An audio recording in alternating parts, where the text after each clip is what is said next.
এই মুহররম মাসের তাৎপর্য কি?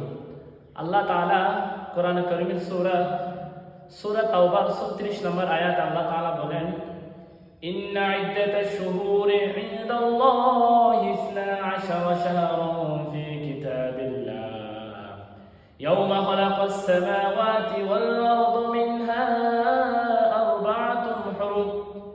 আল্লাহ তাআলা বলেন, যেদিন থেকে আল্লাহ আসমান জমিন সৃষ্টি করেছেন সেদিন থেকে আল্লাহর গণনার ক্ষেত্রে আল্লাহর কিতাবের মাস হলো 12 মাস। মিনহা আরবাআতুন হুরুম, এবং তার মধ্যে 4টি মাস সম্মানিত মাস।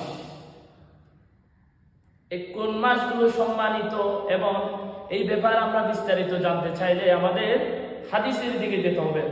বুখারী শরীফের 3117 নম্বর হাদিস। এই হাদিসের মধ্যে আল্লাহ রাসূল সাল্লাল্লাহু আলাইহি সাল্লাম বলেন, যেদিন থেকে আল্লাহ আসমান জমিন সৃষ্টি করেছেন সেদিন থেকে আসমান জমিন যেমন আছেন এখনো সেরকম আছেন। 12 শাহরা, 12 মাসে 1 বছর। মিনহা আরবাআতুন হুরুম, তার মধ্যে 4টি সম্মানিত মাস, 3 মাস ধারাবাহিক আর 1 মাস হচ্ছে মাঝখানে। তো 3 মাস ধারাবাহিক এগুলা কি কি? 1 নম্বর যুলকদ, 2 নম্বর যুলহজ, 3 নম্বর মুহররম, 4 নম্বর হচ্ছে রজব মাস। এই 4 মাস আল্লাহ তাআলার কাছে সম্মানিত মাস।